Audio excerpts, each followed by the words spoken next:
আসসালামু আলাইকুম। আজকে 31শে বৈশাখ 14ই মে। আজকে আমি আমার এই পানের জমিতে গাব বাঁধে নেব। এই গাব বাঁধা পরে অতিরিক্ত বর্ষা থাকলে বা আবহাওয়া অনুকূলে থাকলে গাব বাঁধে নিতে হয় হচ্ছে 15 থেকে 20 দিনের মধ্যে। কিন্তু এখন গাব বাঁধছি প্রায় 2 মাস হয়ে গেল, 2 মাস সময় লাগলো। তার মাঝে আমি গাব বাঁধে নিই। এই 2 মাস পরে আমি গাব বাঁধে নিচ্ছি। প্রত্যেক পিলিতে 2 ভার করে মাটি দিয়ে 2 সাইড দিয়ে গালসি ঢেকে দিয়ে নিচ্ছি। এটা কাটারা করা ছিল। এই কাটারা করার পরে কিন্তু গাব বান্ধান লাগে, মানে আমাদের প্রত্যেক নামানে 2 বার করে মাটি দিতে হয়। তো এইটা হচ্ছে প্রথম একবার দিয়েছি, দিয়ে পরগুলো ঢেকে নিছিলাম। এখন এই যে শলার গালসিগুলো দিয়ে 2 ভার দিয়ে ঢেকে দেবো। এটাকে আমরা গাব বান্ধা বলি। এইভাবে মাটি দিয়ে গাব বাঁধে নিলে পানের বরজে আরো গাছে প্রচুর শক্তি হয় এবং পান ভালো কাটে। আমার ছেলে আসছে আমার সাথে কাজ করার জন্য।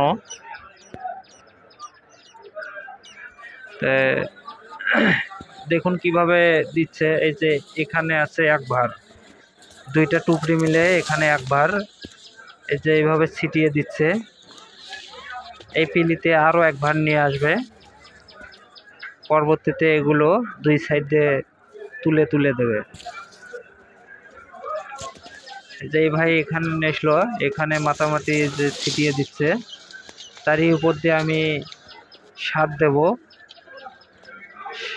সে সার দেওয়ার ভিডিওটাও শেষ পর্যন্ত দেখুন, কি সার দিচ্ছি এবং কেন দিচ্ছি, কি কারণে আমার পানও এত ভালো হয় আল্লাহর রহমতে।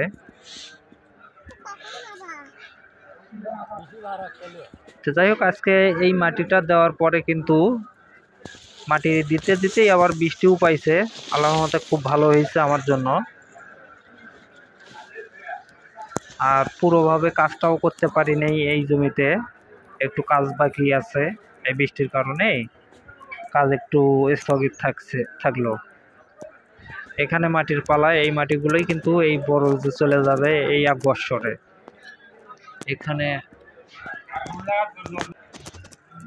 এখানে আমার সারগুলো আছে, সেই সারগুলোও দেখাচ্ছি।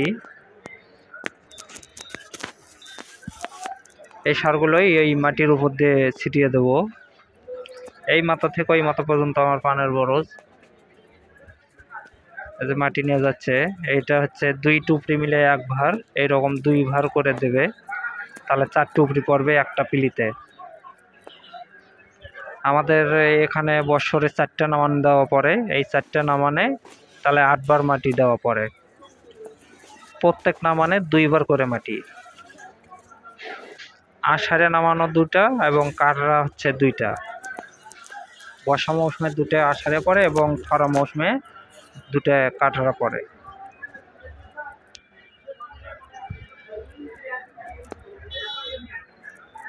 মাশাআল্লাহ, আল্লাহর রহমতে আমার বরজে অনেক পানও আছে এবং পান গাছ অনেক ভালো আছে। এই যে সারগুলো, এই সারগুলো আমি দেবো এখানে। মোটে 10 কেজি আছে। 10 কেজির মধ্যে এখানে দেবো হচ্ছে 7.5 কেজি এখানে ছিটিয়ে দেবো। আর অন্য জমিতে দেবো 2.5 কেজি। সেখানে এই বরজটার অর্ধেক সেখানে আছে। যেমন এগুলো হচ্ছে একেবারে পাথরের দানার মতো। আর এই যে এই পিলিতে দেখুন কিভাবে সারটা ছিটিয়ে দিচ্ছি মাটির উপরে। এখানে কিন্তু মাটি দিয়েছে, এই মাটিটার উপরে আমি এই সারটা ছিটিয়ে দিচ্ছি। তারপরে দুই পাশ দিয়ে মাটিগুলো ছিটিয়ে তুলে দেবে।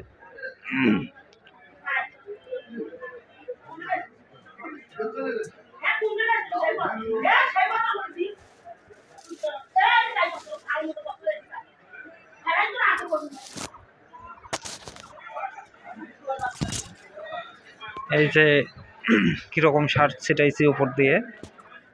এই সারটাই এলোমেলো হয়ে মাটির নিচে উপরে বিভিন্ন জায়গায় চলে যাবে। এটা মাটি তোলার সময় বিভিন্ন অংশে চলে যাবে। এই যে ডালগুলো দেখা যাচ্ছে সাইডে, এই ডালগুলোই ঢেকে দেওয়া পড়বে এই মাটিগুলো দিয়ে।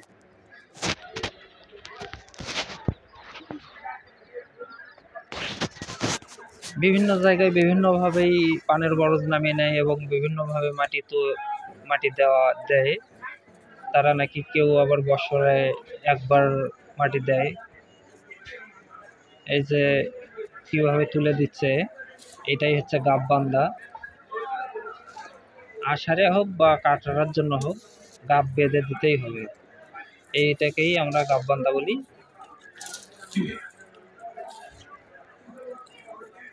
মাটি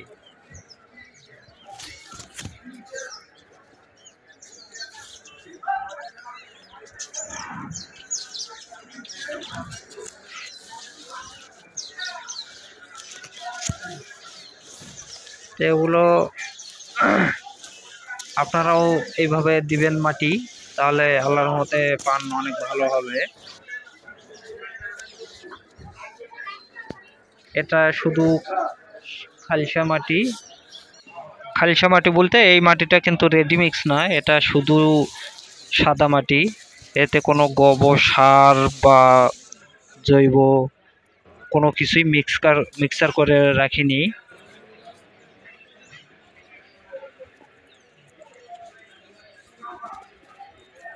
আর এই সারটার নাম হচ্ছে এসওপি। এটা হচ্ছে তামাকে ব্যবহার করে।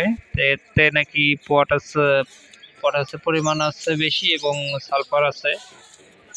তো যাই হোক, দেখা যাক ইনশাল্লাহ কীরকম ফলাফল পাওয়া যায়। এর আগে কখনো ব্যবহার করিনি, কিছুদিন আগেও ব্যবহার করছি। তো তারপরে এইটা ঠিক আছে। ভালো থাকবেন সবাই।